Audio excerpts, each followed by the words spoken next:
salaamaaleykum mbokku Vision Actu ñu ngi leen di nuyu fi leen daan nuyoo di leen ziar di leen ñaanal jàmm di ko sàkkuwaat ci yéen bu baax di leen présenté waat seen beneen numéro Vision d'ensemble tey ñu am invité boo xamante ni mi ngi jógee ba diwaanu Yëmbal Nord ñu gën ko xam ci Mourtalla Ndour nekk membre COJER en plus nekk tamit membre bu ci mouvement FALDEV bu mairie de la commune de Yëmbal Nord ñu bàyyi ko rek sëñ Mourtalla mu nuyoo ak internet yi ñuy seetaan.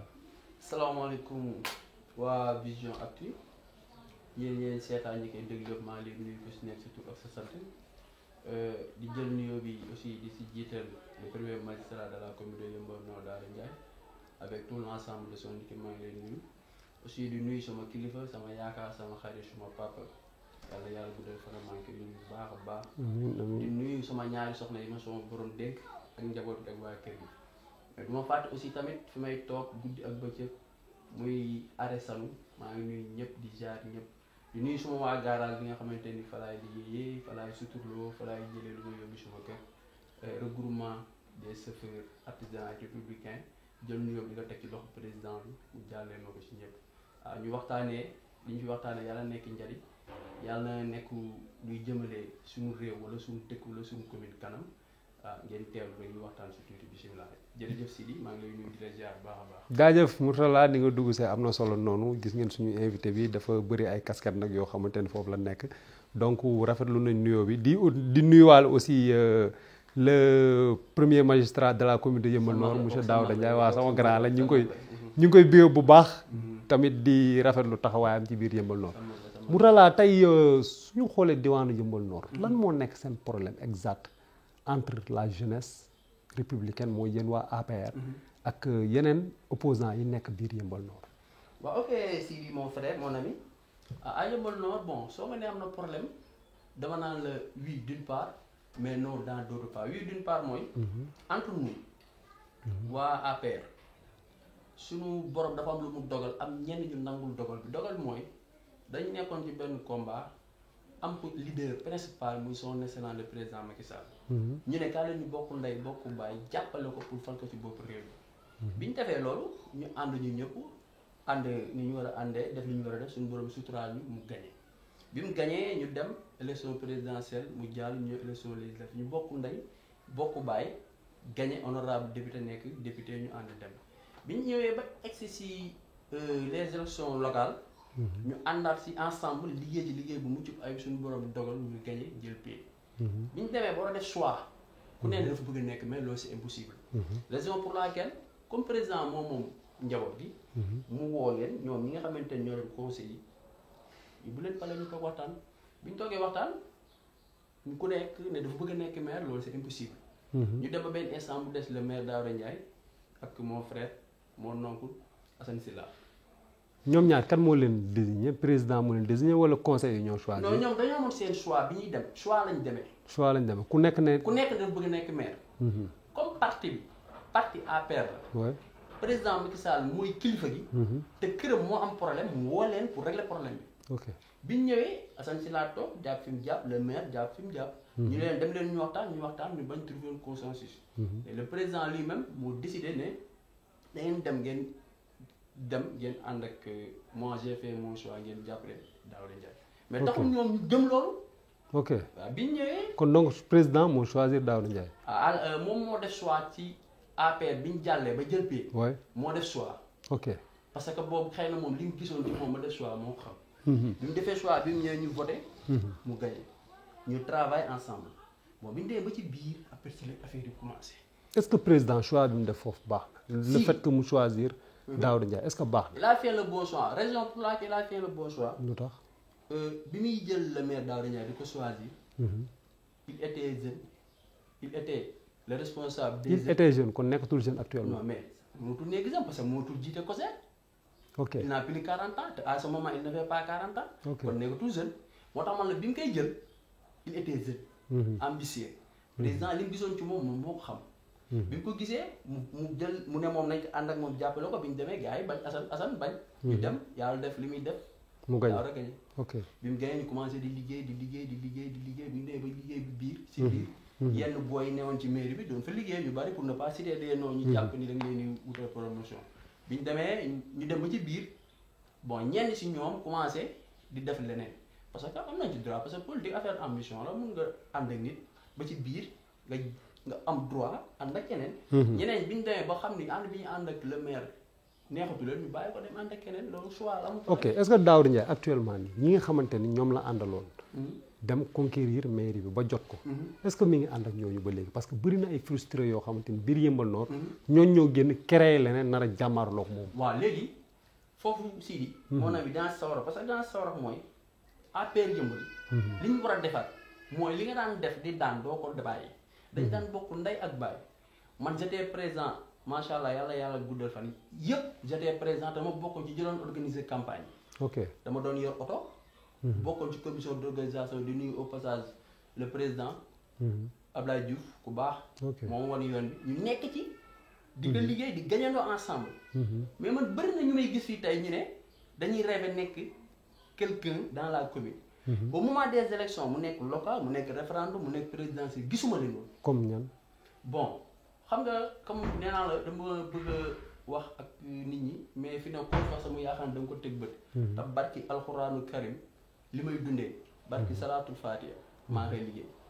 waaw d'accord xam nga tamit boo ñëwee fii pour ñu waxtaan ñu leeral day baax tamit boo nee diw ñu xam exact kooku position fan la toll tey ci politique bi ci en plus ci biir ci ak relation ak Daouda Ndiaye parce que tey Daouda Ndiaye bon waa Yeumbeul ñoo ko nommé.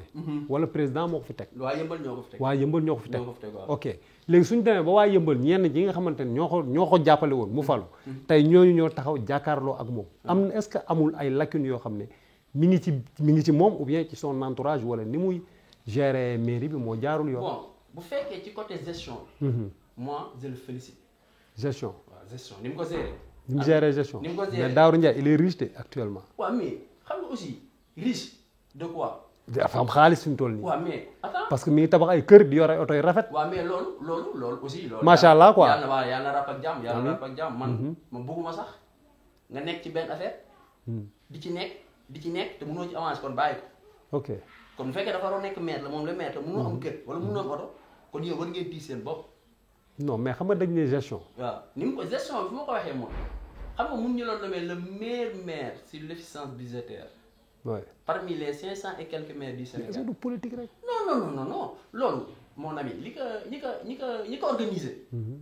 nekkul waa maire APR rek lañ jël de les maires du Sénégal. waaw si. bi ñu ko defee dafa am ay pàcc yuñ koy fale. pàcc yuñ koy fale bi ñu ko xoolee ñoom ñu xool mu jël paie mu nekk gestion budgétaire mu jël ci paie kon kooku mun ma gëm yàq na xaalis réew mi. ok loolu mun ma gëm parce que tamit mun ma gëm mooy bu fekkee dafa fekkoon ci budget bi à l'époque da la muy jël mu doon nekk ay 200 millions. actuellement budget Yeumbeul nekk ci ay 1 milliard. ok mu gëm lekk na xaalis yëpp mun nekk les gars yi frustration am na. bu baax parce que man lépp lu wax sama travail ba mel laa ci. gars yi bëri na frustration mais sur quoi gars yi meruñu pour dafa liggéeyul ñi meruñu pour li muy def baaxul dañuy mer gisuma sama bopp yëguma sama bopp. mais tey su fekkente ni nit day mer. mais est-ce que ñi mer dem ngeen toog ak ñoom parce que tey Yeumbeul Nord soo xoolee biir APR rek. biir APR am na plus de 5 candidats. am na 5 personnes yu déclaré ne dañoo bëgg a nekk. voilà merci ba tey. ñooñu ñëpp déjà taxaw nañ samp seen dënd. mu ngi leen pour jàkkaarloo mun naa citer koo cité ma wax la. Matar Diop. Matar Diop. Youri Sall. waaw. Mor Ndiaye. 3. waa ji dëkk Asegna Alioune Badara Kébé. AKD. merci 4 ba tey. bon bari nañ. ci 4 ñoom mais waaw parce que foofu noonu. Vieux Diop. 5. voilà nekkul APR. bon bëri nañ. d'accord mais loolu yëpp su amee. tey est-ce que gisoo ni. Daouda Ndiaye dafa am ay failles fu mu daanoo wala foo xamante ni matewu ko ba nit ñi samp seen dënn wala tamit nekkul ne moom moo créé ay noonu boppam. waaw léegi foofu si di xam nga à l'époque dañ doon wax maire mënut a nekk xale mag lay ne à l'époque. waaw li jàll. Aliou Kébé Diallo lañ amoon Gamou Fall la muy ji. pour nga nekk maire xale. amuloon vision wala xalaat ne dama bëgg a nekk maire. mais grâce à Daouda Ndiaye. moo tax gars yi xale yëpp ci nga dañuy nekk maire. non mais avant Daouda Ndiaye am na ay. non y avait pas mais boo boo xoolee Bara Gaye jeune la Pape Gorgui Ndong jeune la. Pikine Est Yeumbeul Sud. actuellement bëri na ay maires yu nekk ay jeunes. xam nga dañoo cadré ci Yeumbeul Nord. oui moo jox exemple ci si Yeumbeul Nord. si à l'époque ñoom ñi ngay wax nii xanaa moom ñi ngay wax nii. yàgg nañ ci géew politique mosuñu rêvé nekk maire laa la bëgg expliquer muy AKD muy Vieux Diop. ok muy Matar Diop yàgg nañ ci mosuñu woo rêvé nekk maire. Daouda Ndiaye moo leen may fi. moo leen fa lañ xoolee inspiration bi il a travaillé. man barki Ahmadou Bamba je ne suis pas un agent municipal. Daouda Ndiaye jëluma may liggéey ci mairie bi. awma contrat ci mairie bi. fayuma weer bu dee billahi lazi barki salatu faate. musuma fay 1 franc par mois. mais mi ngi lay mosal ci suuf. parce que borom Touba Mbacke laa. non mais Talla defal ndànk na parce que tamit xam nga tey ñun ñëpp ay nit lañ. dama lay gis suba ak ngoor. guddeeg bëccëg yaa ngi ci Daouda Ndiaye. di ko xeexal di ko faay di ko weranteel di ko guddigal di ko bëccëgal. mais loolu yëpp am nga ci gagne-pain mais xanaa nag munoo taxaw nga ne ma depuis Daouda Ndiaye non te Daouda Ndiaye aussi. au moins am na tamit benn xol bu gentillesse boo xamante ni Talla mii nekkal ma depuis 2014 di xeex ba 2021 ngir man. du am lu ma ko 2013 tu vois d'accord 2013 ba 2017. Talla am na lu la Daouda Ndiaye di bokkal ci suuf Talla nag. parce que ñi ñu bokkulul dem nañ. waa xam nga Sidi merci à mon père Balla Ndour yàlla gudd fan. c'est l'éducation qui fait la différence. je suis bien éduqué. ouais. c'est mon père qui est mon exemple. mooy sama royukaay. du ma topp nit ngir alal. tant que yaa ngi may respecté di ma gëm. mun nga am ci man loo bëgg. tant que yaa ngi may xeeb noo toll loo am téel billahi lazi yow parce que sëñ Sall du neex a gëm parce que je suis très engagé. non parce que man gis naa tey ñu nekk ak Daouda Ndiaye xamoo ta Talla li ngay wax ni man pour ma nangu ko day jafe. du yomb d'accord. te xam naa internet di ñuy seetaan aussi duñ ko mën a nangu. du yomb parce que tey Talla bu njëkk daawul sol jesner ñu ngi koy gis léegi mi ngi sol ay jesner. Daouda Ndiaye am na ñeneen ñu nekk ci moom mosu ñoo dawal oto mënuñu woon sax dawal. léegi ñu ngi dawal ay oto yu baax. ñu ngi yor ay kër yu rafet. moo tax sànq bi ngay wax ci gestion bi xaw maa jaaxal. te Talla bu taxawee fii bëgg a jàkkaarloog internet bi bëgg a jàkkaarloog man ne ma gisu ci boppam te ba léegi mi ngi ngoy. Loolu nag. du yomb a gëm. du yomb a gëm moo tax ma bëgg ay éclaircissement yu clair yoo xam ne dina mën a dugg sam bopp dugg ci tamit nopp yi koy ñi ñuy seetaan parce que ñi ñuy seetaan aussi am nañ ci importance trop.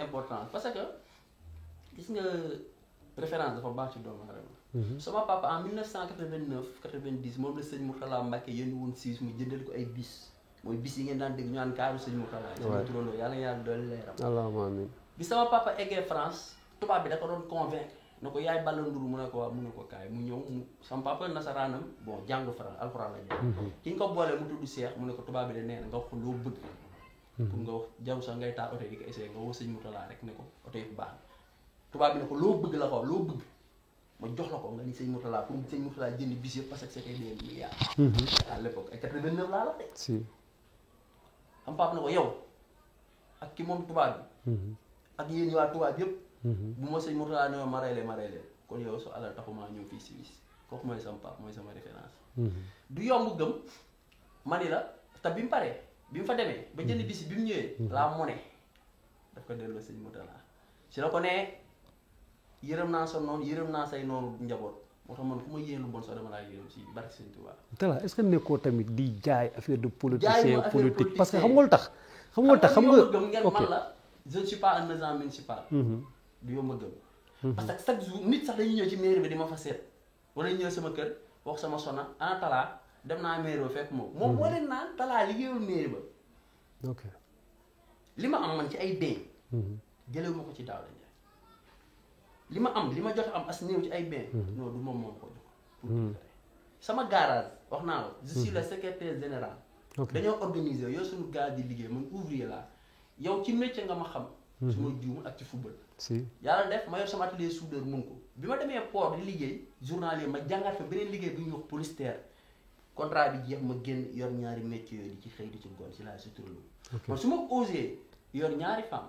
c'est parce que am naa xëy bu may xëy boo xamante ni xaaruma benn politicien. ok Matar Diop boo ma ko tegoon ne ko kii man fu ma dëkk. du la ko wax j'ai pas besoin d'avoir des relations avec les politiciens cherché wu ma loolu sax. ok Matar Diop bu ko neexee mu nekk candidat am na si droit. ak kan nga wax Vieux Diop bu ko neexee mu nekk candidat am na si droit. parce que ay jeunes lañ mais tey man non mën nañ taxaw tuuti ci cadre Daouda Ndiaye. waaw parce que tamit yow déjà nee nga gisoo ci sa bopp. te tey am na ñu bëri ñoo xamante ni ñi ngi woon ci Daouda Ndiaye mën naa la citeel ñu bari. ñoo xam ne ñi ngi woon foofu génn nañ fa. ba ñu génnee sax dañoo dagg seen contrat. dagguñu kenn contrat. non si kan la. Dior Ndiaye mi ngi woon ci Daouda Ndiaye. boo paree ma wax li nga fa jëlee. dafa dagg bi mu génnee dañoo dagg contrat mairie la nekkoon. mais bi mu génnee dañoo dagg contrat. Bas mi ngi woon ci Daouda Ndiaye. génn na. Yuri Sall mi ngi woon ci Daouda Ndiaye génn na. Mamadou Sall mi ngi woon ci Daouda Ndiaye génn na. benn par benn laay wax ñooñu. non c'est-à-dire xam nga ñooñu ñëpp en grosso modo. bëgg ma éclaircir la en grosso modo. benn par benn ñoom kat ils sont tous kii sama ñi samay frères lañ Dior c'est ma sœur. amu si 4 personnes yi ñu 3. ñoo nekkoon agent. Dior nga wax ak ñaar ñooñu. kenn ñëwul ne. mun la jox benn fiche. bu mel ne dañ ko exfilé dañ ko dàq. kenn mënu la ko ci wan. ku si nekk yaa dem ci ñaar ñi nga wax yaa dem a dem ba mu neex la nga bàyyi xëy seetoo daan nañ xëy bu leen neex xam nga parfois nga bëgg sax kilifa gi dàq la ngay def lu ma neex. mu bàyyi la nga dem a dem ba kenn faale la nga ni bàyyi la. ok noonu la demee. mais est-ce que du seen staff aussi ñooy siis ñenn ñi parce que am na ñu bëri ñoo xamante ni staff Daouda Ndiaye ñoo leen di écarté te Daouda Ndiaye du ko yëg. parce que am na ku ma mus a jël mais nee na ma Daouda Ndiaye ñi ko wër ñëpp kenn baaxul. waaw gars yi ñi wax loolu bari na mais man du mu mun a parce que man ñi ko wër. aw ma ak ñoom problème bu war a mun tax ma ni baaxul. mais amoo problème yow ak staffu Daouda Ndiaye wala kenn ci biir. man Faldev amoo problème ak kenn. Faldev je fais partie des 9 personnes membres fondateurs. Ouais. On l'a créé en 2013 le 31 janvier 2013 jour bi Eumeu Sène di bëreeg Modou Lo. mais amoo ci problème ak kenn yow. waa Faldev am ak ñoom problème. kan nga amal problème biir mairie. non mairie yëmbal mënuma fa xëy moom fu ma xëy non mais Talla xam nga dama bëgg lépp leer. parce que xam naa la. xam naa waa mairie. xam naa sa franchise aussi. donc tey suñ toogee fii rek ne lépp leer. voilà parce que gis des fois dama doon gis say publication ngay attaqué. wala nga bëgg a wax am ñu la téyewaat. ne la bul wax. loolu tamit aussi ñu ngi nuyuwaale paa bi de passage parce que tamit suñu papa bu baax la ci koñ bi def na fa lu ne vraiment loolu moom exemple la comme ni nga ko waxee léegi ñu koy nuyuwaale au passage. mais tey jii nii Talla boo taxawee après avec li nga liggéeyal Daouda Ndiaye yëpp. après yow gisoo ci sa bopp nga ni amoo problème ba pare yaa ngi taxawaat di dëggal sa bopp ci Daouda Ndiaye mais Talla est-ce que amul luy ñuul ci soow. luy xeeñ quoi. waaw comme ni nga bëgg a bon xam nga yaay wax sànq ba tey gisoo sa bopp man. ba di may wax yow nee naa musul dee ma dem ci mairie Faye cela ne veut pas dire gisuma sama bopp mais damaa xaarul lool parce que je gagnais avant. et je continue à gagner. weer bu dee kenn du la fay. kenn du ma fay. waaw waaw mais yaa ngi mos. non loo bëgg a tuddee mos ma wax la mos amul xam nga luy mos.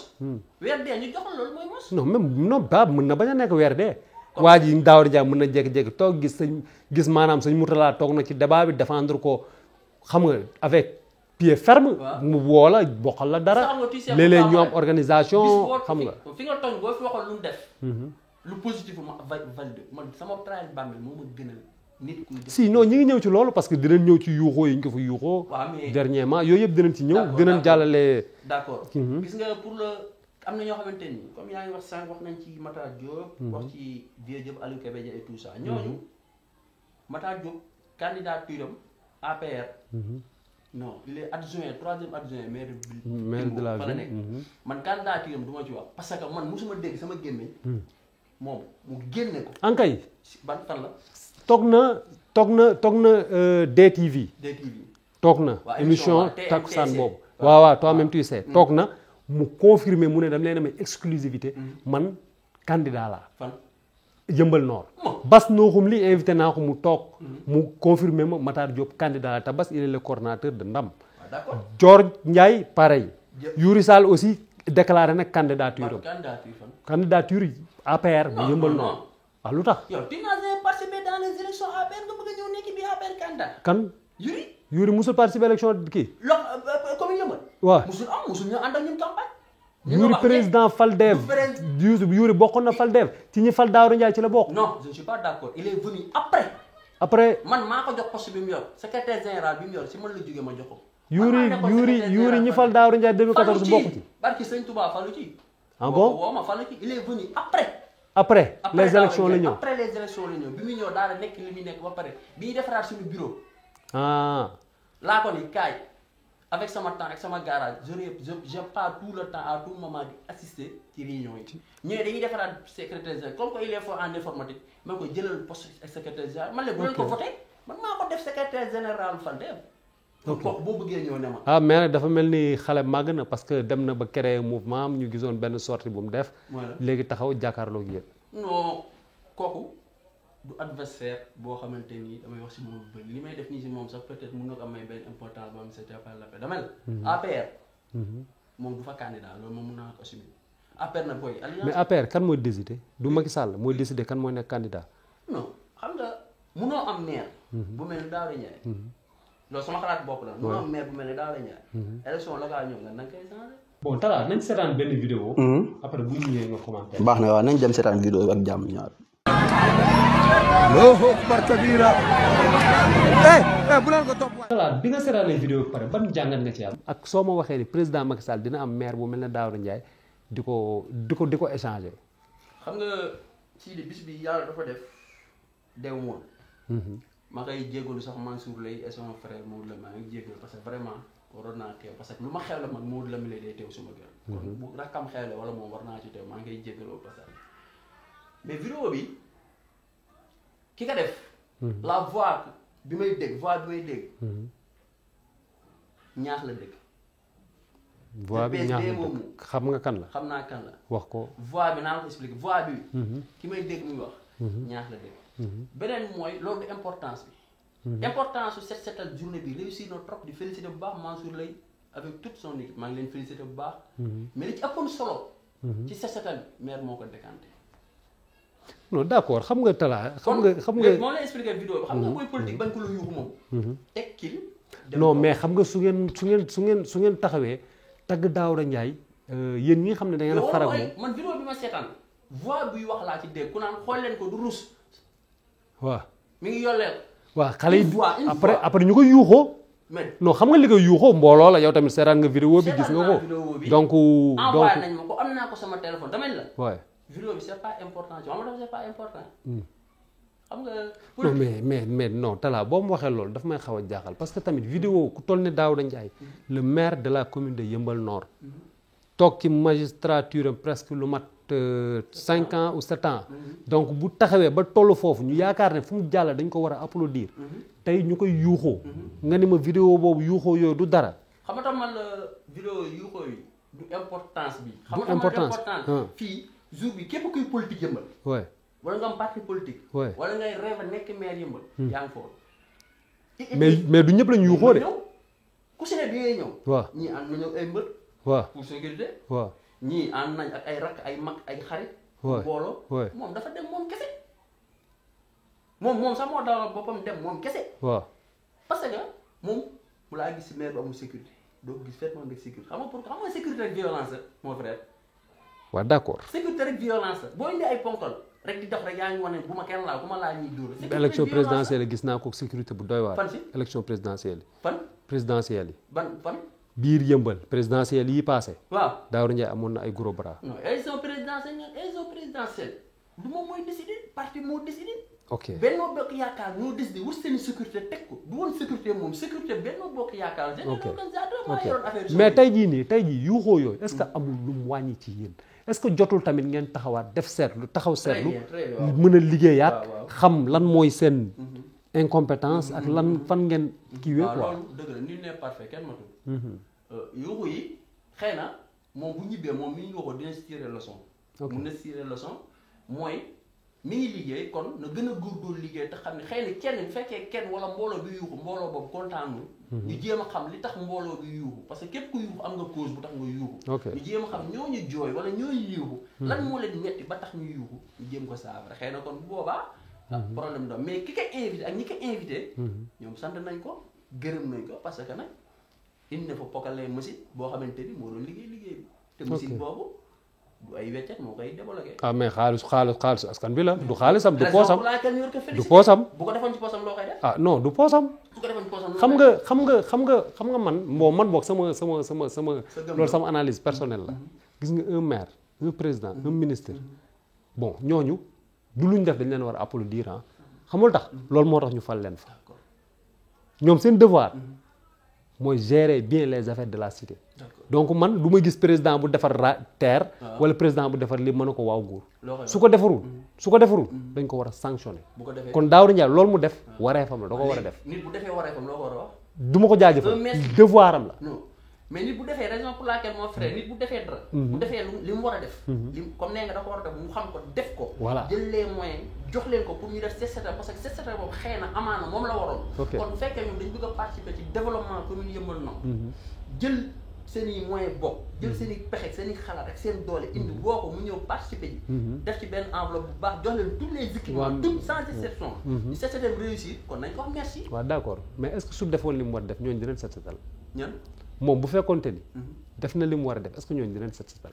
waaw mais attends yow gars yi li ñu doon laal Daaru Salaam 5 la A ak Daaru Salaam 5 B kan moo ëpp ay moyens pour def ko mais le maire pourquoi def ko ba ñël di ko def non xam nga song foofu doon woon loo xamante ni mën na tëb rek def ko lu tax mais gis nga parfois li ñu naan waxat bu dajee geesu waaye xam nga nit buggee politique mu ne lay wutee pexe pour bokk waaye xam nga maire kese mënut a def lépp loolu ñëpp nangu nañu mais nee projet bu fa nit indi bu jëm ci wàllu développement ci commune bi billahi lesi mu participer ci daf ci participer xam nga ñun set setal ñëpp la war ok set setal pour man sama point de vue ñëpp la war Tout à fait. parce que boo setul wér du am te wér bu amul jàmm du am d'accord set setal moom ñëpp a ko war a def te képp ku koy def ma koy wax moom mooy dégg képp kuy set setal na génne tous les moyens qu'il faut mu def ko ci ñoom di set setal ci commune pour commune bi set muy njariñam di suñu njariñ ñun ñëpp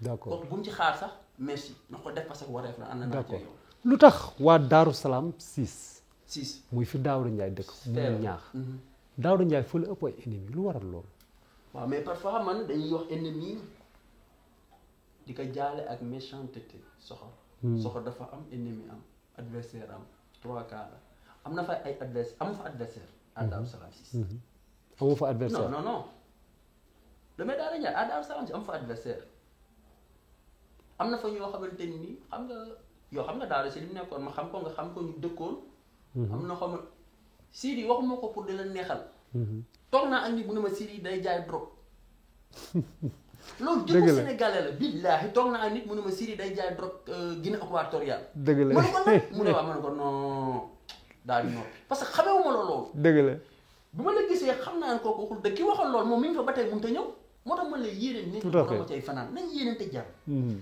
daaw la problème bi am ak waa Daaru Salaam 6 manque de communication loolu je l'accepte dañ koy gëj a gis te du yoon dama ci xuloo dañ koy gëj a gis te du yoon dañ koy gis waaw dañ koy lu waral gëj a gis loolu waaw gëj a gis xëy na liggéey bi mun na ko jàpp xam nga nit boo ko falee jox ko benn liggéey aussi bëgg tamit mu am jot bu mun liggéey foofu foo ñu ko comprendre man su ma la waxee toog naa 2 mois gisuma ko doog jot te ñu ngi déggante billaahi su ma juumul maa ngi gëj a gis février est-ce que seen relation mel na ni mu meloon Talla ni may waxee yow mi may wax téléphone fi ma toog non est-ce que seen relation Talla est-ce que seen relation ni ngeen meloon de 2013 ba 2021 est-ce que continuer noonu mu meloon waaw xam nga yaa ngi may laaj yoo xam ñëpp ñu may xëy laaj on n'a pas des problèmes personnel personnels yan problème ngeen am non on n'a pas des problèmes ci wàllu commune peut-être fe mag ak rak mag ak rak maa ngi génn mi topp ci man dañu am problème ngir la problème bi ma amuñu ay problème politique man ak moom problème lan ngeen am non mag ak rak problème ma nga rak non xam nga mag ak rak non Talla dafa mel ne da nga bëgg a ragal li ngay wax non ragal ma ko non si parce que boo ne waa am nañ problème mais problème mu mag ak rak amoo leen problème politique problème mag ak rak mais buñ gisee tamit écart bi am ci yéen ñaar bon ak ñeneen sax ñeneen mais ñooñ dinaa bàyyi bañ toog sama plateau ma xam li ma leen di laaj quoi xam nga man dama doon def te yàlla tax wax naa la ko léegi samay baat ku ñuy fay ñi mu toog ne kenn fayu ma kenn fayu ma tout à fait kenn fayu ma dama sacrifié wu sama temps ak sama jot man su ma engagé lépp laa lay jox engagement bi ma engagé woon ci moom bari na au retour mi ngi may commencé ku testé rek lu tax mooy sama wàllu liggéey mi ngi sooxee ñu ngi sooxee ma jël distance sama diggante ak moom dem concentré wu waaw parce que tamit soo bàyyee si liggéey après war na am leneen lu ko remplacer non lu ma gën a wóor parce que kilifa laa dama yor soxna père de famille laa yor ñaari soxna nekk fils aîné de famille kon boobu ma nekk ci loo xam ne dama ciy dellu ginnaaw. tout à fait. raison pour laquelle ma reculer dellu sama garage toog. loolu la mais loolu du problème. ah mais tamit koo xamante ni un soldat bu nekk ci guerre. dem ba benn instant commandant bi gisatu ko ci guerre bi su boobaa du neex commandant bi. parce que mooy li am instant bi sa diggante ak Daouda Ndiaye au fond de lui. amul lu ko neex ci yow. pour mu may parce que li nga retiré wu. concentré wu ci sa liggéey. waaw loolu du ko neex. waaw mais loolu. est-ce que du loolu mooy ni seen problème. non loolu du ñu problème sama moom sama diggante moom loolu mun ci am problème parce que tax mun ci am problème mooy li ma doon dundee ba tey moom laay dundee wax naa la ko. ok ba tey li ma doon dundee moom laay dundee. ba tey fi ma doon liggéey laay liggéey ba tey li ma amoon ci laa nekk di gët ci kër. dama dootuma maa ngi jël âge tuuti.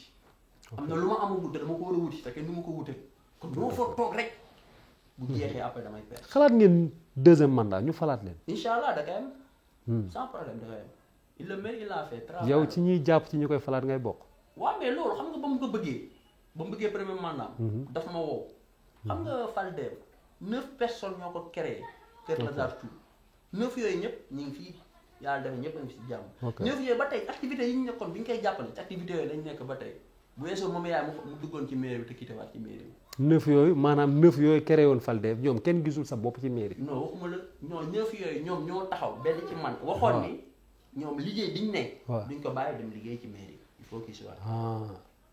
parce que tamit xëy na bu ñu la waxee. moom yaay moo nekkoon président mouvement Faldev. waaw. nee nañ ngeen xeex ko ba mu jóge fa. ku ko xeex. yéen waa staffu maire bi da ngeen a jël maire rek ne yéen a ko moom. waaw loolu xëy na fexe ba génnee fa moom yaay. xëy na bu waxee staff bi mun naa ci bañ a sori xëy na bon staff je pense que staff du maire c'est le cabinet du maire la ñuy wax staff. ouais mooy DC CC AC. conseil technique SA ñooñu parce que ñooñu lay tëjul di décider. non même bon ay ñoom Lazare Thioune ay ñoom Abdoulaye mooy CC ñoom ñëpp tout le monde. le CC. oui chef cabinet. oui Lazare Thioune attaché cabinet Abdourahmane Ly. mais Talla foofu noonu bëgg naa ñu taxaw fa tuuti est-ce que tamit cabinet maire bi est-ce que am nañ ay compétence boo am nañ est-ce que am nañ compétence bu ñu mën a diriger mairie. est-ce que nekkuñu di mbëkkante rek actuellement looloo waral candidat yi bari frustré bari parce que lu tax ma wax loolu mooy dama gis tey ñoo xamante ni ci Daouda Ndiaye lañ nekkoon. am xam-xam yor ay diplôme mais dañ leen a écarté ñi ma gis tey ñu gën a jege Daouda Ndiaye jànguñu amuñu xam-xam bon du ma ne amuñu am peut-être mën nañoo xam ci beneen mais ci côté jàng administration ci côté administration est-ce que ñooñu war nañoo am place foofu noonu est-ce que nekkul ay poste politique. xam nga boo nekkee maire amul article bu ñuy teg ne pour être un maire il faut nga am un diplôme de ça. d'accord supérieur de ça raison pour laquelle mooy tax sa cabinet duñ la ci proposer ay diplôme. mais yow mi nekk maire bëgg a liggéey. waaw léegi moom xam nga cabinet mooy néeg rek sa néeg nag ñii la sa xel jox ñu doy la. nga xëy tëjoon di waxtaan. kon ñi mu àndaloon di liggéey ñooñu ñi ma àndaloon falu ko jooju xelam seen xel. non ñi nga àndaloon fa ñëpp ñu ne si cabinet nee naa DCL directeur cabinet que je salue au passage Jules Guèye maa ngi lay nuyu mon frère. Lazare Thioune chef cabinet Abdourahmane Ly attaché cabinet Diarra Fall conseiller technique Mamadou Ka conseiller technique loolu mooy cabinet bi xëy na bu fekkee ñoom la ma problème bu ma ci débat mais man fu ma la mën a éclaircissement bi ma la mën a jox ci Mama Yaye maire dàq ko barki Serigne Touba bu maire dàqoon Mama Yaye je serai la première personne bi attaqué maire fekkee du ko dàq ko noonu rek ci neex ko wala ci jubawut ak cabinet bi man maa njëkk a song maire mais dàq ko c'est lui qui a écrit sa lettre de démission. ok duñ ko déposé.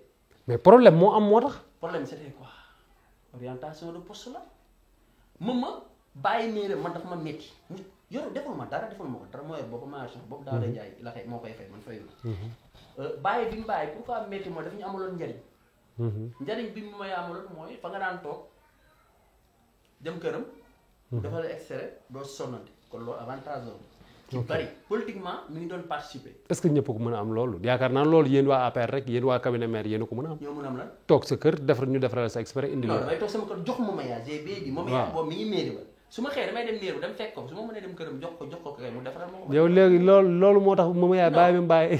non loolu intérêt la ci Darou Salam 6. non mais attends non mais Talla xam nga. mu toll ni nit personne xam nga nit ku toll ni Mama Yaye nga ne amoo benn intérêt lu dul mais waxuma la man intérêt. dama ñu ne yónnee ko suñu extrait. dama la mu dem defar ko ñëw indil ñu ko loolu la ko Daouda Ndiaye war a jàppee. dama la boo doon wax ay.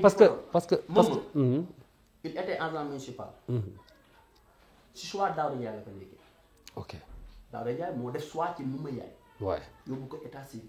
waay signé nga ko contrat. muy jóge ko daal. talaa nee nañ Mouma Yaay bi mu nekkee état civil daf doon def foofu ay mbuxumu papier lan nga ma mën a indil ci loolu comme leeral loolu moo waral Daouda Ndiaye jëlee ko foofu yóbbu ko xaw ma ci charrette ok kii fee lañ ko yóbbu woon ci charrette yi looloo waral démission mais charrette xam nga kan moo fa ne. ki fa ne est-ce que xam nga ni ancien la ci mairie bi Allé Meng moo grand. waaw d'accord mais ñëwal ma tuuti ci Mouma Yaay foofu. waaw xam nga bu fekkee da nga am kenn yéenewu ko. ma bi nga ko tëjee sama doom mu sax tuuru na. ok amoon na problème. ci état civil bi. loolu su ma ko waxee su ma ko nit ñi xam nañu. du man maa publicité la loolu tout le monde le sait. ci état civil bi. am na ci problème ñu arrêté ko ci. mais taxaw ci taxaw bu rafet. ba yàlla def ci ndox mu sedd.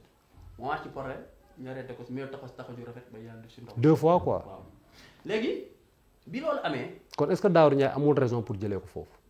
waa léegi c'est à vous de juger Daouda Ndiaye dama la bu dàqal Mouma Yaay ci ay propre boo xam ni kese décision boppam. billaahi wallaahi ma dem attaqué ko xeex ak moom sax jaral na ma. d'accord parce que Mouma Yaay mérito Daouda Ndiaye dàq ko mu fekkee Mouma Yaay moom moo bind lettre démission. mais est-ce que jotul ngeen dem toogaat ak moom. maa ngi ci ni may xew maa ngi ciy dox. yaa ngi ciy parce que bu dul dara Mouma Yaay c'est un père de famille il est le fils aîné de son père am na njariñ famille am dafa yor njaboot da leen war a dundal.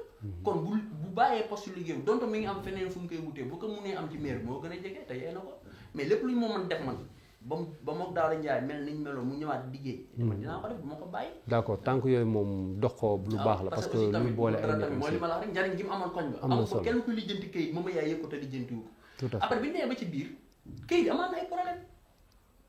ma ñëw état civil waxtaan ak le chef Kanouté que je salue. yan këyit moo amaat ay problème. non maire bi amaan na fa ay problème këyit.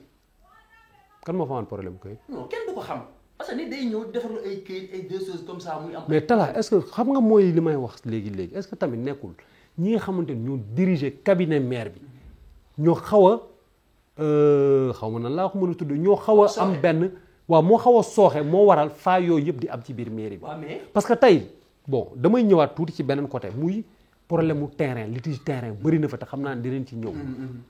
problème mu gàddaay bon yenn terrain yi gars yi bàyyi woon tout le temps. nit ñi ñi ngi wax ay problème mu terrain bi yëmbal. est-ce que loolu tamit bokkul ci faute yi nga xamante ne Daouda Ndiaye da koo def biir yëmbal noonu. mais xam nga terrain yi bu fekkee terrain kër yi yàqu yi. waaw bu mu ci gis nit jéem ko jël di ko tabax. teg na daan sa kaw. parce que loolu dañ ko récupérer état waxagu ci dara moom defagu ci dara. amul yuñ ci jaay ci cabinet maire. cabinet maire. bu fekkee am na ku ci jaay ci terrain yooyu man talaalu billaahi wallaahi aw ma ci lu ma leer te góob ma ni am na cabinet ci ku ne ci cabinet ku jël terrain yooyu jaay. mais cabinet maire am nañ ay terrain gàddaay. waaw mais xam nga gàddaay. lu tax Talla amoo ci terrain yow. waaw tax Talla amu ci terrain gàddaay loolu xëy na man du man maay wax li tax aw ma ci terrain gàddaay. non kay. non xam nga dama mos a yow yow est-ce que fi mu doon nii Daouda Ndiaye am na kenn ku ko liggéeyal ñi muy jox terrain. est-ce que am na kenn ku la ci gën a yeey parce que yaa ngi ci ko liggéeyal depuis 2013. waaw man nee naa la li ma la waxoon sànq rek mooy xam nga boo amee benn référence bi du ma ërtal nit ci mu soutenir ma. du ma la santage pour nga soutenir ma parce que sama papa doxewul woon noonu. est-ce que yow politique dañ ci dugg pour am xaalis wala dañ ci dugg pour ambition. xam nga mus naa bind fan yii ba bind naa sama page statut ne est-ce que politique ku gore mën na ko. si liir naa ko. liir nga ko man wii. ku gore mën na ko mais ku goree. ku goree boo ko séqee moom. xëy na foofu ngay amee problème mais politique ku gore moo ko war a def xëy na boo séqee ku goree moo lay indi jafe-jafe yi. mais Talla waaw mais man sama problème. du ay terrain gàddaay et des choses comme ça terrain gàddaay li ñu war a def lépp du ay kër kese. yooyu yëpp daal la sotti mu nekk njariñu jëm. waaw mais tamit loo xamante ni dañ ko prévoir pour dara ñu gis tey ku jege maire am kër. ku jege maire am kër Mansour Sow am na terrain am na fa terrain Mansour Sow jaay ko nee na dañ koo jox alal boo xam ne waa yëmbal ñoo ko moom. Mansour Sow déglu naa Mansour Sow mu jaay ko dem jënd leen ko Corbière. moom dafa juum moom Mansour Sow. lu tax nga ni dafa juum. bu fekkee dañ la jox loo xam ne da ngeen alal yëmbal ñoo ko moom. du ma ko jël di ko jaay. mais nee na da koo jël. non amul droit jël ko. da koo jël parce que su ko jëlul keneen da koo jël. Mansour Sow turam moo ne fañ fa terrain ba ne de. waaw mais jaay na ko. ku ko jaay. non jaay na ko ba jënd corbillard. non neen jënd na corbillard mais dara wóor la ni jaay na ko. na la indi acte de vente loolu la wax. voilà moo tax man la attention jaay bi c'est pas sûr en tout cas jënd na corbillard ne terrain la jaay moom dañuy terrain yi waa Yëmbal ñoo ko moom mu jël ko jaay ko delloo ko si Yëmbal yow waa Yëmbal ñoo ko moom bu ko jël demal nga def une forte déclaration ne ñi ngi may jox lu waa Yëmbal moom kat waaye jëluma ko boobaa dinaa ku koy naw laay doon mais munoo jël li waa Yëmbal. mais geste bi nga def doo ko rafetlu. non du ma ko rafetlu. mais Yëmbal le maire musul jënd corbillard jox leen ay kii moo fi doon am maire bi gis nañ ambulance bi mu fa jënd. ay ku bon yàlla na leen yàlla yërëm te xaaree àjjana ku fu musaana wàññeeku ci charrette lañ lay teg pour suuli la. fan la Yëmbal Nord. Yëmbal Nord oui mais Mansour Sow bu demee def geste bu rafet dem jënd corbillard. ñu indil ko waa Yëmbal mais loolu lu ñu war a saluer ba tout récemment ñuy jaalewaale booy bi fa mujjee. ci affaire Baye Cheikh voilà quoi. après xam naa ñu tëjee ko. te ci corbillard boobu lañ ko dugal dem suuli ji ko. dama la Mansour Sow a trahi le conseil municipal. comment. dafa toog moom Mansour Sow. conseil municipal. ñu voté pour dem jënd corbillard pour des problèmes politiques mu génn daw jënd corbillard corbillard était en cours presque te day ñëw moom corbillard mu ngi fi mais corbillard bu mairie Yëmbal noonu day ñëw. mais lii yéen a ngi bëgg a yéex de. non du xam nga mairie moom xam na ni muy doxee moo tax mu def noonu xam na ni da ngay génn rek dugg ci bureau bi te ba xaalis dem jëndi. mais Daouda Ndiaye depuis 2014. ba 2021. benn corbillard mos koo jënd. mais il ne ambulance médicalisée. ambulance médicalisée tala ambulance boobu yow sax mën nga ko jënd. non attends ban ambulance. ambulance boobu ambulance bu ndaw boobu. xam nga boobu mooy boobu lan la poste de santé Darou Rahmane bi nekk maternité Yëmbal nag. mais gis nañu ambulance bi mu mujjee jënd laa lay wax. waaw mais kon yaa ngi wax ñaar xam nga aussi damay bëgg ñu wax merci danaan dolli man loolu laa xëy man ni may gis dama naan ko dolli bul naw li nga def gën a la góorgóorlu. mais tala Daouda Ndiaye ak fi mu toll tey ci politique. war na jënd ambulance boobu di ko indil waa Yëmbal Nord. ambulance bu ndaw bi. gis naa oto bi. oto boobu. war na ko jëndal di ko indil waa Yëmbal Nord. yow tu es d'accord avec. oto boobu yow wala yow ci ñi ko conseillé nga bokk. non non conseil wu ma oto boobu man a yow ñoo si bokkee mais dama ne oto boobu. mais d'accord nga ne oto boobu moom. non baaxul pour Yëmbal Nord. Yëmbal mun na am oto bu gën boobu. très bien loolu laa nangu naa loolu mun na ñoom oto bu gën boobu. voilà te am nañ budget bi. mais comme def na effort ba indi oto bi xëy na oto bi ñëw. nit ñi xaaroon bu ëpp boobu parce que aussi itam léeg-léeg nit dig la 10 000 xam nga ku la dig 10 000. boo joxee téeméer. doo kontaan. mais ku la dig 10 000 lu joxe 9500 mu des téeméer. nga doon garaaw am problème di nga mun a am patience xaar téeméer. mais tey est-ce que ni Daouda Ndiaye joxe terrain yi noonu ku nekk jël est-ce que loolu rafetlu nga ko. waaw xam nga terrain yi espace sax laa espace bi. bi nga ko terrassé ba teg ko. daf ci am ñoom conseil municipal ñoo si waxtaan. ñoom conseil municipal. non conseil municipal yi ñoo am kenn du si wax. ñëpp am nañ. wala ñëpp amuñu. non gisuma délivré yi ñëpp amuñu déet mais Mansour Sow mi nga xam ne moom moo génn jël na. kon moom bosam ñëpp xam nañu am na moom Mansour Sow. mais billaahi wallahi gisaatuma kenn ku yor këyit wala kenn ku ma woo ne ma am na. ci terrain mais comme ni ko ñëpp waxee. ankay am na ay conseil yu ma xam yu am ci terrain. waaw kon mi ngi noonu xam nga xëy na kon ñu ma koy nëbb man. mais man Mansour Sow am na sax ñoo xamante ne duñu ay conseil te am nañ ci terrain. d'accord mun na ne wedduma la. de source sûre. merci mun na nekk parce que sa liggéey la. mun nga ceeb lu keneen bu ma amul parce que li mu lay jar aussi ma du ma ko jar j'ai pas ce temps di leen gëstu ñu am ak ñu amul. di jëntuwuma leen na leen na ràpp ak jàmm na leen dig. espace la ñu ngi fay tabax stade mu nekkoon rêve bu garaaw ñu ngi fay tabax centre dialyse dafay am école primaire dafay am centre secondaire dafay am jàkka dafay am marché dafay am. kon man yooyu laa gën a yàkkamte ñu pare man dama bëgg. yooyu pare jàmm ak saxam stade fi ñuy football jee Pikine. d'accord kon stade bi su paree je pense que du man sama carrière football jeex na. mais coono gi man dajoon di football yi fu ma samay rakk ak samay doom ñëw di ko daj. d'accord moo tax ma ñaan yàlla stade bi pare ak jàmm ak li ñu fi wax lépp mu pare ak jàmm si côté nag dëkkuwaay bi. ku fa am yàlla nga jig nga lekk ko mu jig la wala nga dëkk ko mu jig la wasalaam. d'accord Talla tey bu ñu ñëwee ñu xool biir Yëmbal lan moo fa doxul pour yow. moo Yëmbal lan la Daouda Ndiaye waroon na defar te defaru ko. ñu mu fa doon defar te defaru ko aussi kooku est-ce que du ma ko conseiller que ma wax ko ci réseaux sociaux yi je pense. ah mais si li fa du léegi-léegi yaa ngi wax li fa dox. Daouda Ndiaye li mu def foofu bëri na. trop voilà mais ba tey développé wu ma sa li mu def mais xam nga li doxul su ma lee li doxul su ma lee lépp dox na sax yow war nga mën sa papa. parce que dans la vie amul benn nit bu mun a doxal lépp yàlla mi ko mën sax defu doxal mais comme ni ñuy góorgóorlu. je préfère mu féliciter ko mu te mu yokk góorgóorlu man du ma ko jeex dama naan ko li nga def bu ko xool xeeb ko. ok ndax ku fekk ci benn budget ay 200 millions góorgóorlu ba am 1 milliard. non mais jamono mooy dox parce que jamonoy Abdou Diouf millions lañ fi fekkoon jamono Abdoulaye Wade milliards commencé am bu ñu nee ba jamonoy Macky Sall milliards day gën a yokku loolu xam nga ni avant adduna mu avancé noonu talaa bu njëkk daawul sol jesner léegi talaa day sol jesner yor oto bu tooy ak ainsi de suite noonu la adduna avancé loolu dañ koy nangu Daouda Ndiaye dafa tombé ci milliards yi donc moo tax budget am war na mat milliards mais est-ce que xam nga nan lañ dafa am milliards loolu da ci am solo nan lañ def li fi nekkoon mu fi nekk ba tey de li comme fi nekkoon ba jam bañ ciy génne 200 millions moo fi nekk ba tey ñu fexe ba génne ci 1 milliard comme nan voilà xam nga jël xaalis ci commune bi dafa am ni ñu koy defee ouais parce que xam nga fekkee da nga bëgg a jël xaalis commune bi te bëggoo ko dugg ci caisse commune boo koy jël ci commune doo ànd ak waa commune bi waaw mais d'accord xam nga tamit boo ne maa jël xaalis dugalu ko ci caisse commune xaalis bi ñuy jël ci commune bi est-ce que mi ngi dugaat ci caisse bi normal parce que lu tax ma wax loolu mooy waaw gis nañ fi nawet bi passé Yeumbeul Nord souffrir nañ ci ay inondation gis nañ nag le maire wàcc sur le terrain mais ñu gisaat ko ci beneen image mu toog télé mu ne Yeumbeul Nord bu tawee da ngay lal sa basang toog ay côté la wax noonu loolu moom man loolaa nii Dani waaw li nga wax dégg naa ko dégg naa ñeneen sax te waa Yeumbeul Nord loolu naqaru nañ ko non war na Dani xam nga inondation bi fi gënoon a garaaw c'était en 2005 bokk na si li tax ñu bëri dugg ci politique pour inondation bi boobu lui moo ko yoroon c'était à l'époque de maître Abdoulaye Wade sunu maam yàlla na yàlla guddal fanam moo fi nekkoon lui moo yoroon loolu mais moom bi mu ñëwee liggéey bi mu fi def ba ni bu tawee ba pare nga mun a la sa basa mooy bu tawee bu ndox mi taawee bu tawee boo xaaree tuuti ñu solution ndox bi dem xëy na foofu la waxee.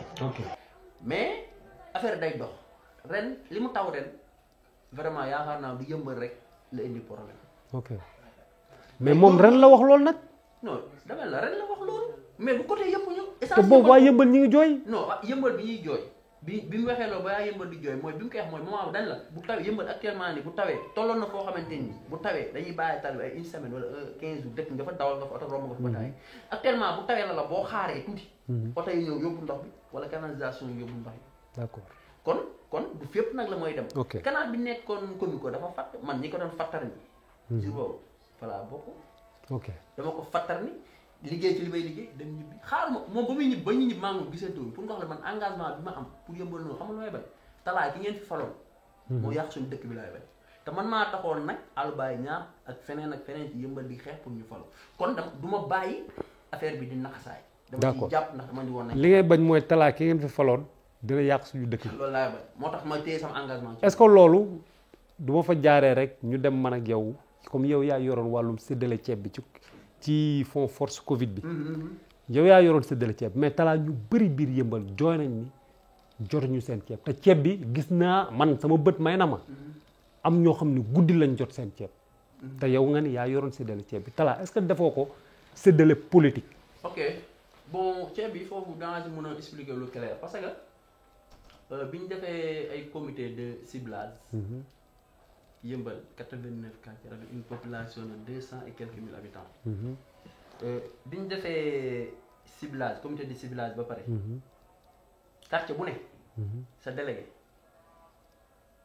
mooy nekk président day am imam. am président ASC am ONG xam nga ñu ngi defar ko ba mu nekk. 13 personnes membres. d'accord ngeen ñëw déposer ko ñu ne 13 yi ñu dëkk ci koñ bi. amul kenn ku dem ci koñ jàmm recensé sa koñ. d'accord koñ bu ne ña fa dëkk ñoo ko def man bokkoon naa ci comité Daaru Salaam si quartier délégué Modou Gueye sama papa maa ngi koy nuyu au passage. bokkoon naa bi nga ko defee ñëwul mairie de. préfecture la dem ci préfet. préfet jël ko def ci li mu ci war a def indiwaatu ko mairie de. comité bi ko doon yor. waaw lañ woo. waaw jox leen seen i bon. ok mais c'est là où se trouve le problème. waaw d'accord. booy bi ñu ko joxee dafa am ci diggante comité bi dafa amoon ndeysaan délégué Mor Diop yàlla na ko yàlla yóbbu Dakar rek àjjana. problème bi amoon ci nit ñi doon coow mu nekkoon problème Darou Rahmane de Asegna délégué bi décédé. ok fichier ba réer. te affaire yi jeex na bindaat amul dara amul loolu moo indi woon jafe-jafe di ñu amoon ci bon yi am na ñu recensé woon loo xamante ni bu bon yi ñëwee ñu xamuñ sax nit ñi fa ok waaw loolu nga wax dama la koy nangul mais dama ne ceeb nan lañ koy jëlee guddi di di ko dugal ci L200 d'après li nga wax ni yëpp nangul naa la ko mais ceeb bu ñu recensé teg ko ci yoon mu dem préfecture woowaat waa comité bi léegi lu waral guddi ñu jël L200 di ci teg ceeb di ko yóbbu ci ay kër nit. ma leer la foofu mon frère ceeb bi ñu doon séddale guddi. oui doon ceebu Covid bi c'était l'appui maire Ablaye Timbo appuyé ko le maire.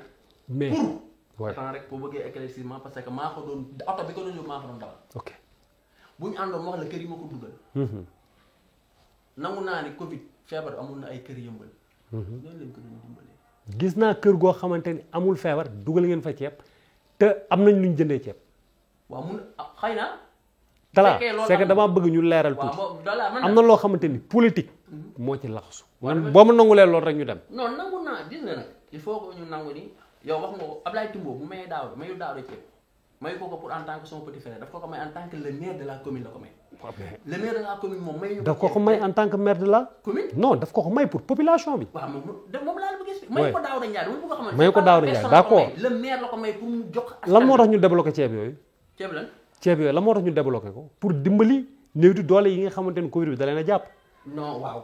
non ceeb bi kii ceeb bu Ablaye Timbo bi ak bu président Macky Sall bi yëpp. non Macky Sall bi. mais ceeb bi suñu budget lañ ko jëndee. nangu naa. mais ceeb bi jënduñu ko pour waa APR. mais jënduñu ko pour waa APR. non pourtant joxuñu ko APR. ceeb bi am na si kër yoo xam ne dañoo amoon ñu fa dëkk. waaw ñu quarantaine dama la bu ñu demoon yëmbal man la kër yi la. mais jox ngeen ko ñoo xamante ni bi ngeen génnee dañ ko jëlaat séddale ko mayewaat ko ne ñun on n'a pas besoin. de série waaw d'accord am nañu def loo xëy na kon loolu li gënoon yomb. mooy bañ la koy jox xam nga man dama dul naa fekk dina si loo may jox loo xamante ni soo demee. non mais da ngeen waroon def pour politique. waaw xëy na xam nga yow pour jéem a xëcc nit. wedduma li nga wax de mais kon xëy na ba ñuy def loolu. bañ ceeb ba ka ñëw ji jël di ko yóbbul ñooñu. man bokk moom si jotaay boobu man daal ñi nga xam amoon nañ feebar.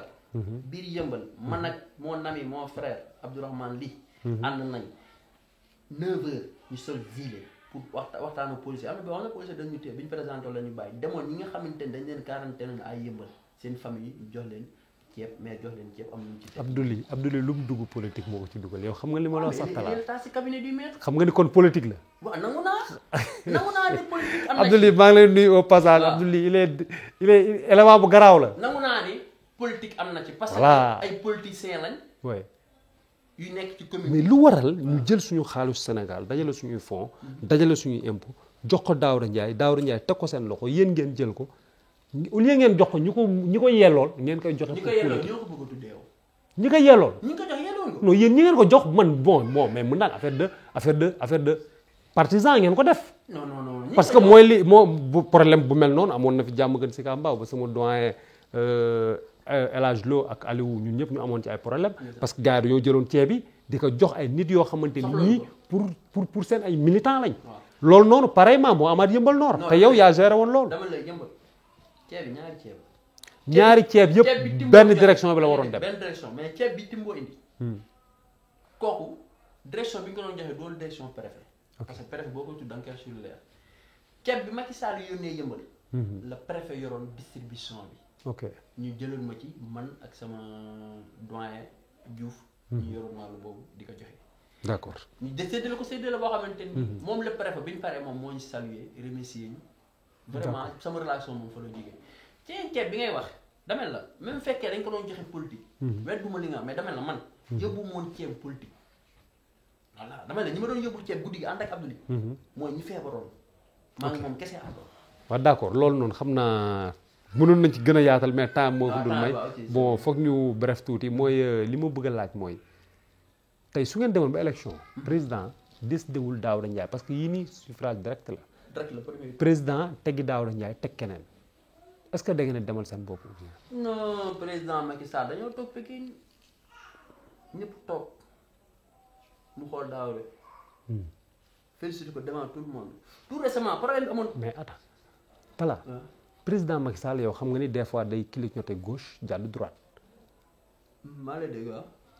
waxoon na 7 ans lay def 5 ans. waaw. 3e mandat du ma ci ni oui du ma ni non. kon kooku su félicité Daouda Ndiaye mën na dem ba élection tabb keneen su tabbee keneen. est-ce que da ngeen di continuer dem utiwaat mairie ou bien da ngeen di topp ci ginnaaw ki mu fa teg. dama la Daouda Ndiaye mi ma xam. Macky Sall du ko jël du ko jox décision. bu koy tey. bu ko Macky Sall nee na topp ci ginnaaw Youri Sall dina topp ci ginnaaw. mais qui est cet homme. exemple laa la jox. non loolu exemple jël benn exemple. qui est cet homme. bu ne ko day topp ci ginnaaw Matar Diop. bu ko waxoon ne ko man xam naa le maire su ko son excellence wowoon ba mu ñëw ne ko mon frère mon petit frère. bàyyi lii mu bàyyi da ko cër loolu cër la bu mu ko jox. waaw du moom daaru mooy ne fii di xëccoo waa APR te nag président du gis oto buy dem mu gaare ko di jël oto bu ñuy pousse naan ko demal. président moom xam na ni Daouda. président ñi ko gañeel 2019 ñëpp la dàq de. ñan la. ay Aly Ngouille Ndiaye. Aly Ngouille ay Matar Ba. non ñëpp la dàq maanaam ñëpp la. Matar Ba nekk ministre des sports. Amadou Ba non pas Amadou Ba dafa juum. ok Amadou Ba dàq ñu ko. mais dàqu leen mais da leen ne teggi. xam nga nit bu gañee da nga ko war a yokkal poñ. waaw mais boo gañee ñu wàccee waat la say poñ. waaw nekk ministre ak bañ a nekk ministre. nangul nañ ko. dafa def faay wala dafa gañe. ni guerrier. guerrier. Aly Ngouille. waaw ñu koy félicité.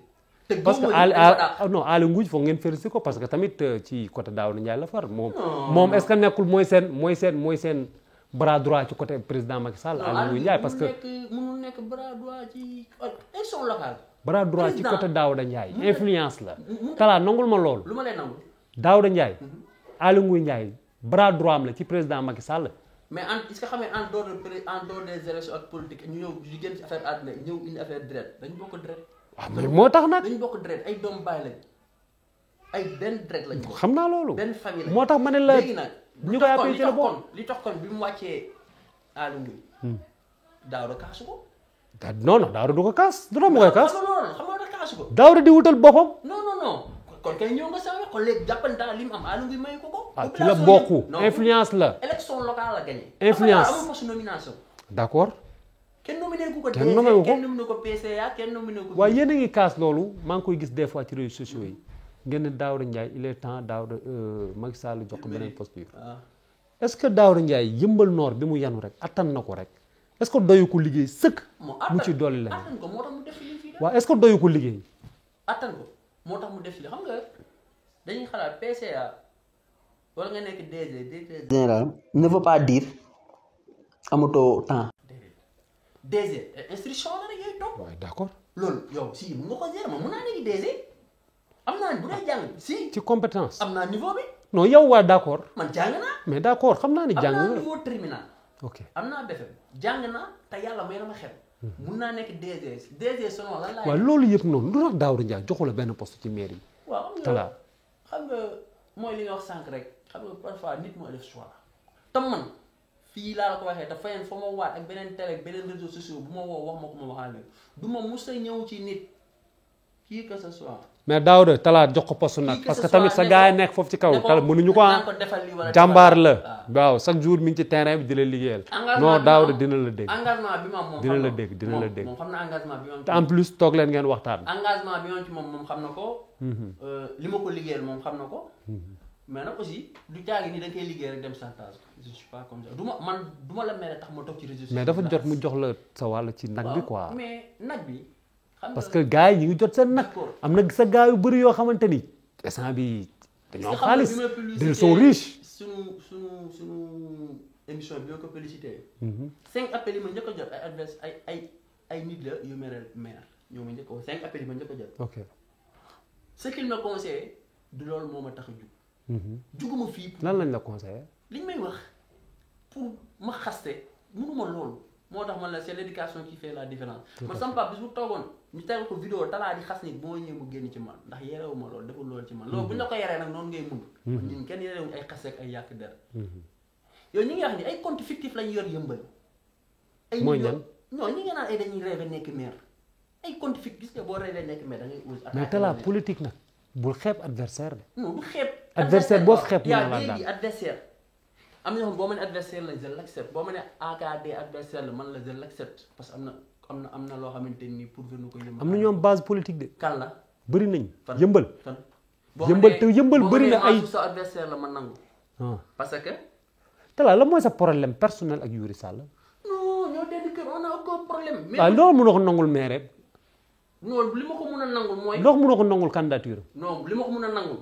mun candidature am laa ko mën a moom. mën nga ko nangul mën naa ko nangul. candidature mais au sein de l'APR. oui mën ma ko fi nangul candidature am parce que musul politique mais yow nga bokk Kogère Youri bokk Kogère. am kàddu nga am kàddu bokk ci ñi yore communication mais kon nangul ko kii yoom attends xam nga man dama lay man je parle de ma commune dama dans ma commune musul participer suñuy élection pour Macky Sall mais Cogère seen xeex bi ngeen xeex bërki Demba Ndiaye APR rouge waaw affaire yooyu noonu wala bokkoo ci boobu yow Ibou Laye la woon man dew moon mooy li ma la expliqué yàlla suturaal na ma sax ba fekk ma ko woon Ibou Laye la moo dëkk Guinaw Rail Sud Ibou Laye Ngom maa ngi koy nuyu aussi tamit xëy na moom moo xam li tax mu ne rouge créé ko dem fa mu amal fa problème après ñu xëy mais à la fin avant ñu fay jógee rek la nekk man rafetlu ma lool maa ngi koy ñaaw loolu ngeen demaat Fuuta aussi ñu yuuxoo dama la rafetlu ma temps yi waa APR fu ñu jaar ñu yuuxoo leen ah non te pourtant le problème de l'APR c'est les apéristes yéen seen biir suñu biir la ñoo doonul nangu ndogalu suñu borom ok looy conseillé Daouda Ndiaye li ma koy conseillé mooy mu gën a góorgóorlu gën a fonk ay nitu démb gën a wàcc sur le terrain parce que waa ñaax mere nañ ko trop gën a wàcc sur le terrain gën a jege askan wi loolu laa koy conseillé bu naagu na xeeb lu mu def pour def lu ëpp ok na fexee nekk maire si d'autres domaines comme il était sur l'excédent budgétaire na ko jéem a nekk si beneen domaine loolu mooy compétence nga jóge fii demaat fii ah def na yëmbal le maximum am na fu mu ko jëlee point A ku xam te wax aqulaay taala jëlee na ko ci benn point yóbbu ko si benn point que mu defal ma man ak mu bañ maa defal soo doon nommé tey seen homme de l'année biir Yeumbeul Nord kan nga koy jox homme de l'année sur biir Yeumbeul Nord ci ñu gën a ki fa gën a ràññeeku ren ci biir Yeumbeul Nord ci liggéey ki ñu fa gën a ràññeeku muy liggéey waay waaw mais Abdoulaye laa koy jox c'est pas un problème de ami xam nga tax dañuy am ay situation yu critique mu di solution non yéen Abdoulaye sa gaañ la non c'est-à-dire gis nga Talla suñu émission nag mi ngi neexoon sànq ba léegi mais yaa ngi koy bëgg a yàq su ma ko waxee si Abdoulaye xam nga man Abdoulaye xanaa moom maa moom toog nañ ay weer amuñu duñ laale non mais man wuy ma Sidi non foofu moom damay ëpp quoi Talla bu fekkente ne dama koy neexal moom xam na man xam naa man ñeewuma kenn ci Abdoulaye sa gaañ la quoi loolu añe fi ñu toll nii dugal nga ci affaire de gaañ xam nga dama ne il était l'homme de l'année ouais terrain ba terrain politique yu Yeumbeul terrain politique yu Yeumbeul moo tax nga nooma ko am de lal waxoo ci Yeumbeul yow waxoo ma ci Yeumbeul ñoo xamante ne faat nañ pour nga ci ndox mi ñii faat nañ pour indi fa ay aide ay aide do bëri na gis naa image yu bëri biir Yeumbeul biir Yeumbeul nga gis muy Pa Fall moo fa indi oto vidange na ci ndox ak ñeneen situation yi ñi wut solution man ñooñu laa wax am dara ne waaw ki nga xamante ne boo woowee maire joxoo ko boo ko woowee mu fexee jot maire décanter le problème bi ngeen seq yaa ngi maire kooku mu ne ko nommé am dara non loolu c'est très vague quoi waaw mais boobu baax na xam naa ne foofu moom dinañ fa jàll dinaa amaat beneen invité biir Yeumbeul moom su ma ko laajee homme de l'année du def affaire de gain ak affaire de partisan quoi Abdoulaye sa gain mais Abdoulaye man nangulu ma homme de l'année peut-être Talla mën na ko nangul mais man nangulu ma ko Talla mbégte ak contentement lañ amoon mot de la fin waaw mot de la fin mooy fii ma lay ñaanal yàlla sa vision bi nga yor yàlla def ba mu nekk ci télé yi gën a mag ci télé yi nekk ci Afrique ndaxte ñëpp ci nii lañ dooree te ñëpp ci nii lañ demaat te man xam naa la man bu ma la déggee nga ne ci étape bi bettu parce que dafa noonu nañ enfance ci football lañ xamante dëkk dund loolu baree bari kon boo amee sa lii yàlla na la ji te gëm naa di nga am lu ëpp lii beneen business mooy maa ngi nuyu encore la population de Yeumbeul di leen wax kaay leen bokk ndey bokk baay di leen wax na aussi nañu xam ne yàlla mooy dogal nañ nangu dogal suñu borom di remercier bu baax a baax sama gars yi maa ngi leen remercier bu baax a baax mooy arrêt Sanu ñoom Moussa Omar Gueye gars yi bàyyi ma kenn ku lim ji maa leen ziar yéen ñëpp di ñaan yàlla nag bàyyiwuma suñu mouvement bi incha allah bu ñuy def lancement bi moom benn télé lañ fay invité muy vision ensemble donc ñu ngi créé benn mouvement ñu ngi ciy toog dañoo pareegul moo tax sax mais ma ñamal la ci loolu rek bu ñu paree incha allah. kan mooy créé mouvement. waa Darou Salam 6 waa arrêt Sanu bi. mouvement ça sera un mouvement social. ah ok waaw mouvement social la quoi parce que aussi dañuy gis ay failles yoo xam dañ koy bëgg a décanter ñu duñ ko mun leen. dañ bëgg nag defaru ba nga xam ne yenn jafe-jafe yi dañ koy mun di gérer suñu bopp. tout à fait loolu naa vraiment di kontaan ba di nuyoo maa ngi nuyu sama ñaari soxna yëpp maa ngi leen di jaar di leen bëggee di ñaan yàlla def jàmm si réew mi ñu fekke ko ay at yu bëree bëri jërëjëf di nuyu sama caméraman yi Aliou maa ngi leen di jaar bu baax a baax di nuyu Siri kontaan naa daal jërëjëf ok merci. ñun ñooy gën a kontaan Talla parce que tamit grand bu baax ci ñun nga depuis enfance ba léegi ñu ngi nekk ensemble donc tey bu ñu la gisee ci position bii nga taxaw dañ ci am contentement di la ñaanal aussi fi nga teg sa tànk foofu la politique bu mu tax ñu jaay suñu ngor politique bu mu tax ñu def lu ñuy xeebe politique bu mu tax tamit kenn gis ñu rek teg ñu feneen di wax ne tamit kàddu ginnaaw bul ko bañ wax bu ñaaw moom chaque jour day ñëw mais loolu moo lay gën a yokku droit au chemin quoi donc parce que man bu ñu ma waxalee dama nekkoon Guinée équatoriale di jaay drogue loolu dama ciy kontaan parce que lu mu dee musumaa gis drogue xaw ma fu ñuy jëlee drogue mais nag loolu moo ma gën a motiver tey ba ma yegg si fii alhamdulilah la ñuy wax quoi donc di ñaanal aussi waa Vision Actu muy suñu doyen Aliou Sow lépp lu nekk ci man ci wàllum journalisme ak présentateur moo ko def ci man ak sama caméraman bi am junior am waali mbégte ak contentement lañ am bu baax a baax si nga baal ma oui dañu am luñ fàtte lu ñu waroon ubbee ñu tëkk muy suñu jarbaat suñu rakk bàyyi seen jóob yëmb tout à fait tout à fait ñu koy jaale papaam bii ndeysaan man xamante nañ ñu koy jaale patron Mour Ndongo xamante nañ yàlla na ko yàlla yërëm moom ñuy wàcc liggéey ci marché boobu yëpp te loolu yàlla bu mu fi amati amiin si wàcc liggéey bi yàlla na suñu borom jéggal te xaare leen àjjana amiin kàddu yooyu am na solo tala am na solo trop peut-être xel mooy fatu mais moom sax la ñu waroon ibbee parce que loolu lu ñëpp di naqarlu la àdduna ñoo ko naqarlu mais di waxaat jeunesse Sénégal rek nañu conscient xam ne li ñuy yàq aussi suñu alal la du alalu kenn parce que boo xoolee tey dëkk bi métti na méttiwaay boo xamante ni lépp loo yàq rek sa morom soxla na ko actuellement Auchan Total ñaata sénégalais ñoo fa doon liggéey ñoo dem au chômage kon donc ñun bu ñu def loolu quoi nañu conscientiser waat suñu amee droit marche am nañ marche mais marche bu pacifique ñu def ko ci jàmm ak salaam di gërëm internet yi ñu doon seetaan yépp di am contentement aussi di nuyu aussi le maire Daouda Ndiaye sama grand frère la sama xarit la mais ñi ngi koy nuyu bu baax xam naa ne maa moom suñu émission chaque jour maa ngi koy waajal mais léegi ma ñëw nag dal sa kaw incha allah merci beaucoup gars yi ñu ngi leen di jox rendez-vous ba beneen yoon jaajëf